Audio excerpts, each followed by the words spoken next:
Assalomu alaykum do'stlar, xonimlar, yaxshimisizlar? Mana yana bir A1 guruhimizdagi, ya'ni qaldirg'ochlar guruhimizda yana bir o'quvchi bilan biza hozir suhbatlashishni boshlamoqchimiz. Xo'p, tayyor bo'lsanglar, qani boshladik. Assalomu alaykum. Azim, Assalomu yaxshi alaykum. keldingizmi? Xo'p, o'zingizni tanishtiring. Ismingiz, yoshingiz va nima ish bilan shug'ullangansiz yoki hozir shug'ullanasiz? Hop. Meni ismim Azim, yoshim 24. Oldin operator bo'lib ishlaganman. Hozir reklama agentstvida ham dizayner bo'lib ishlayman, ham trading qilaman. Хорошо, yaxshi. Savollar beraman, tayyor bo'lsangiz, unda boshlaymiz.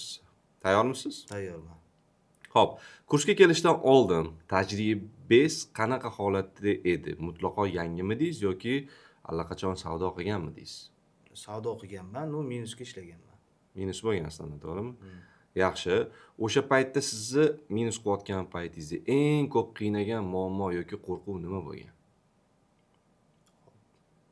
Slif qilishdan qo'rqish o'sha. Nima muammo bo'lgan o'sha? Strategiya yetishmovchiligi bo'lganmi? Psixologik muammo bo'lganmi? Psixologik bilan strategiya yetishmasligi. Ikkalasi ham bo'lgan. Xo'p.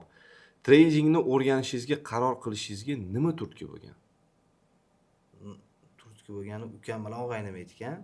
O'shandan keyin boshlaganman trading qilishni. Motivatsiya shunda ukangiz bilan og'ayningiz bo'lgan. Ha. Yaxshi. Trading kurslari ko'p. Nimaga aynan biza?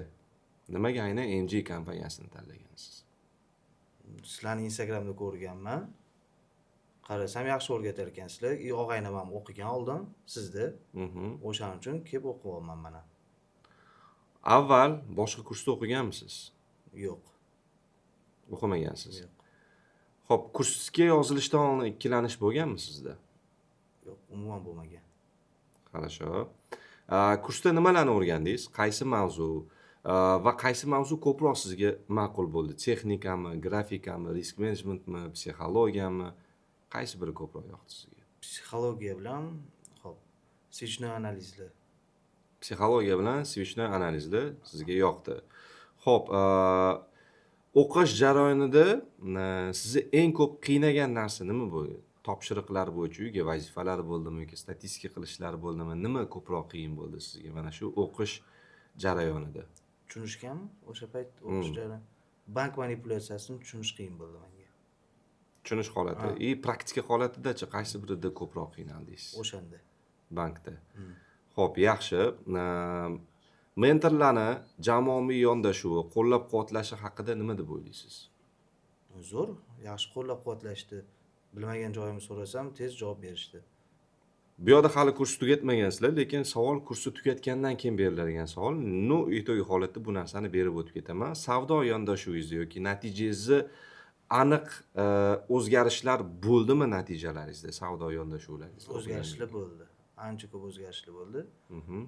Slif qilish to'xtatdim. Butunlay. Eng asosiysi. Asosiysi risk menejmentga amal qilish boshladim. Depozitimdan o'z yetarli miqdorda riskimni o'lchab oldim. Zo'r. Eng ko'p ishlagan daromadingiz qancha bo'ldi? Keling, buni kunlik holatda emas, oylik holatda olaylik. Oylik holatda bo'ladigan bo'lsa, xo'p, foiz yetsam bo'ladimi? Mayli. Depozitimdan 50% foyda bo'lgan bir oyda eng kattasi. Eng kattasi depozitdan 50% dan ko'proq pul ishlagansiz. 50% bu juda ham zo'r natija. Kimdir aytishi mumkin, $100 bilan kirgan bo'lsa, $50 ishlagan bo'lsa, qoniqarsiz bo'lib qoladi-yu. Hozir bu yerda depozitning hech pulga yetilgani yo'q. Eng asosiysi daromaddami yoki yo'qmi deydigan savolga javob bo'ldi. Ideal javoblardan bittasi bo'ldi. Xo'p, tradingni endi boshlayotgan yoki ikkilanib turgan odamlarga nima deysiz va nima maslahat berasiz? Xo'p, maslahat bera olaman men. Sizlarni MG kompaniyani yaxshi o'rgatasizlar va intizom kuchli. Hamma narsani vaqtida so'rab, tekshirib, nimagadir tushunmasangiz, o'shani so'rab olasizlar. Javob ham berasizlar. Yaxshi, bizani kompaniyani, bizani dasturi, bizani kurslarni yaqinlaringizga yoki do'stlaringizga maslahat bergan bo'larmidingiz? Bergan bo'lardim. Zo'r. Ta'lim sifatiga qanaqa baho berasiz? Ochiq oydin turing. Kesilmaydi bu yo'llar, hamma fikrlaringiz haqqoniy bo'ladi. 10 balldan 10 ball bergan bo'lardim. Xo'p, endi meni o'zimning shaxsiy savollarim. Mana hozirgi kunda juda ham ko'p insonlar mana shu trading sohasini qimor deb o'ylashyapti. Bu narsaga sizni fikringiz qanaqa? Yo'q, qimor emas, lekin o'qisa, tushunsa, strategiyalarni o'rgansa, bu tipi bozorda. Oddiy misol uchun pomidorni misol uchun keltiradigan bo'lsak, Teplisa misol uchun Teplisadagi pomidorlar qishda narxi oshib ketadi, yozda narxi arzonlashib ketadi. Bozor ham xuddi shunaqa, forex bozori ham. Xo'p, mana ko'p insonlar mana shu sohada mana o'rganib chiqqanman-da, mana bozorga, rynokka men o'zimni shaxsiy brendimni yurg'izishni boshlaganimdan keyin va kompaniyamizni ochganimizdan keyin ko'p murojaatlar, ko'p odamlarni ko'ryapmiz, savol-javoblar qilinyapti. Juda ham ko'p insonlarda mana shu sohaga nisbatan so'nish bo'lgan. Juda ham ko'p insonlar mana shu sohani orqasidan pulini yo'qotgan. Razgonchilar, skalperlar juda ham ko'p основной частda va undan tashqari stabil daromadga chiqa olmayapti, strategiya yetishmovchiliklari bo'lyapti va ko'plar qimor deb o'ylayapti. Ya'ni pozitiv fikrlarga qaraganda negativ fikrlar ko'payib ketgan. Buni asosiy sababi sizni o'zingiz fikringiz nimada deb o'ylaysiz?